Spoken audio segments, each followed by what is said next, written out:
Vă salut, bine ați venit pe canalul meu, sunteți la Pomicolan Alban și în acest tutorial vreau să vă vorbesc despre ce putem face în condițiile în care ne-a surprins grindina și a distrus o parte din pomi sau viță de vie și ce mai avem noi prin curte. Am primit multe mesaje de la dumneavoastră că va lovi grindina, grindă puternică, în alte zone mai puțin puternică și așa mai departe. Dar sunt afectate multe regiuni. Am scăpat în anul acesta, anul trecut aceeași pagubă am avut și eu. Am făcut și un tutorial în care v-am arătat ce s-a întâmplat cu pomii mei loviți de grindină.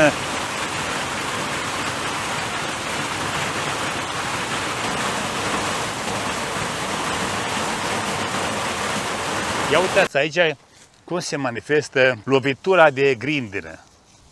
Au fost dimensiuni până între 1,5 cm, să spunem așa, dar a durat foarte mult și practic n-a reușit să rămână niciun măr nelovit. Vedeți dumneavoastră că și ramura este crăpată, vizibil. La vița de vie, vedeți dumneavoastră, avem lovituri foarte puternice. S-a creat breșe foarte mari pentru a intra bolile, chiar și dăunători, în scoarța lăstarilor. Și acum vreau să vin în ajutorul dumneavoastră să vă spun ce puteți face, pentru că e o situație în care trebuie să intervenim altfel decât în situațiile normale, când pomii merg corect. În situația când grindina lovește pomul, distruge frunza, ramurile tinere, fac lovituri profunde în ramurile bătrâne, groase, de schelet, de semischelet, lovesc fructele, care chiar dacă nu pică, lovitura aia acolo se transformă într-o culoare maronie, rămâne pătat acolo. Prin distrugerea țesutului,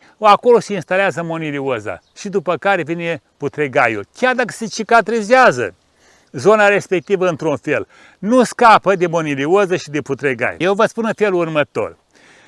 Facem în coroană intervenție și eliminăm toate ramurile care sunt frânte, dezbinate de grindină, care sunt puternic atacate și considerăm că atâtea răni are încât nu se mai poate face nimic cu ramura respectivă. Deci le dăm jos, facem o curățenie, în primul rând, ușurăm pomul de suferință. După ce am făcut această lucrare de a-mi eliminat ramurile rupte, bolnave puternice, adică lovituri puternice, una lângă alta, frunzele, fructele dărmate, venim și mergem mai departe și scoatem, eliminăm fructele din pom care sunt lovite. Dacă avem timp și urmărim că găsim fructe bune, le păstrăm. Dacă nu, le dăm jos pe cât posibil. După ce am făcut această lucrare, venim neapărat cu un tratament pe bază de cupru pentru dezinfecție. După ce am făcut acest tratament, la o săptămână venim și mai facem încă un tratament, pentru că sunt zone unde nu am ajuns suficient, sunt zone care rana e profundă și n-a reușit substanța respectivă să distrugă acolo eventuale fungi și perci care intră acolo și repetăm tratamentul. Dar după altă săptămână sau după 10 zile, când deja pomul începe să-și revină, vine cu lăstari noi, cu frunze noi, el pornește în vegetație,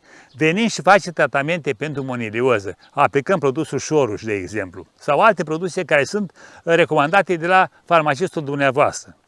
Facem aceste tratamente, de ce? Să menținem pomul sănătos. Am avut ani când am făcut și producții foarte mari, am fost mulțumiți.